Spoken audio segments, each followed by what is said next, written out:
नमस्कार। आपको शायद याद होगा 2013 का वो ऐतिहासिक वादा जब दिल्ली की राजनीति में एक नया चेहरा उभरते हुए आया था, यानी कि अरविंद केजरीवाल हाथ में झाड़ू और सिर पर मैं आम आदमी हूँ की टोपी पहने। अरविंद केजरीवाल और उनके साथियों ने भ्रष्टाचार के खिलाफ लड़ाई लड़ने के लिए एक शपथ पत्र यानी एफिडेविट पर दस्तखत किए थे। एफिडेविट में उन्होंने कुछ वायदे भी किए थे, जैसे कि मैं अपनी गाड़ी पर लाल बत्ती नहीं लगाऊंगा और न ही परिवार को लगाने दूंगा। दूसरी बात उन्होंने कही थी, मैं किसी बड़े सरकारी बंगले में नहीं रहूंगा, एक आम आदमी की तरह साधारण घर में रहूंगा। मैं तब तक विशेष सुरक्षा Z+ सिक्योरिटी नहीं लूंगा जब तक कोई सीधा खतरा ना होगा। अंत में मेरे लिए ट्रैफिक नहीं रोका जाएगा, मैं जनता के बीच साधारण तरीके से चलूंगा। इस साल सीएजी की 5 नंबर रिपोर्ट दिल्ली विधानसभा में पेश होती है। इस रिपोर्ट ने साधारण घर के वादे पर बड़े सवाल खड़े कर दिए। रिपोर्ट में कुछ खुलासे किए गए हैं। जिस सरकारी घर में केजरीवाल रह रहे थे, उस घर की मरम्मत का शुरुआती बजट 7.91 करोड़ था, जो बढ़कर 33.66 करोड़ हो गया, यानी 342% की बढ़ोतरी। इसके आगे कैग रिपोर्ट का कहना है कि कुल खर्च में 18.88 करोड़ सिर्फ साज सजावट पर खर्च कर दिए गए। चौथा खुलासा सीएजी रिपोर्ट का है कि 29 लाख का एक ओएलईडी टीवी और अन्य टीवी मिलाकर कुल 70 लाख से ज्यादा का खर्च हुआ है। इसके अलावा 1.5 करोड़ के पर्दे और करोड़ों का वियतनामी मार्बल लगाया गया था।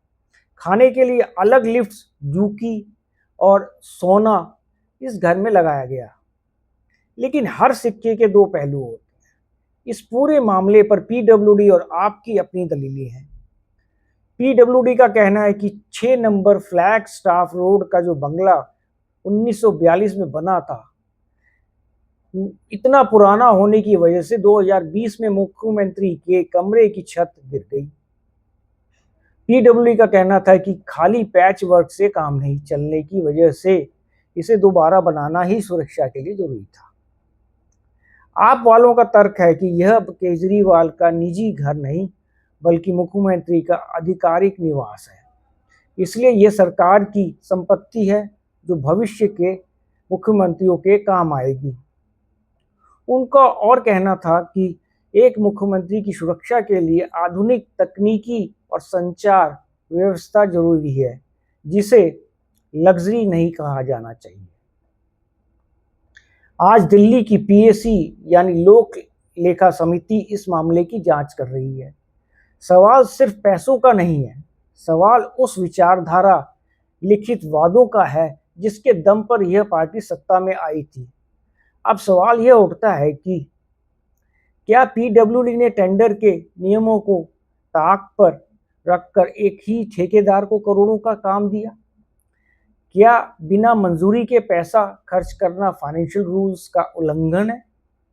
क्या 28 पेड़ों को काटना पर्यावरण के नियमों के खिलाफ था? अंत में यही कहूंगा कि राजनीति में वादे और हकीकत के बीच की यह खाई आज दिल्ली की राजनीति का सबसे बड़ा मुद्दा बन गई है। आपको मेरा वीडियो पसंद आया हो तो आप लाइक करें और सब्सक्राइब करें। धन्यवाद। आपका जैनेंद्र भारती।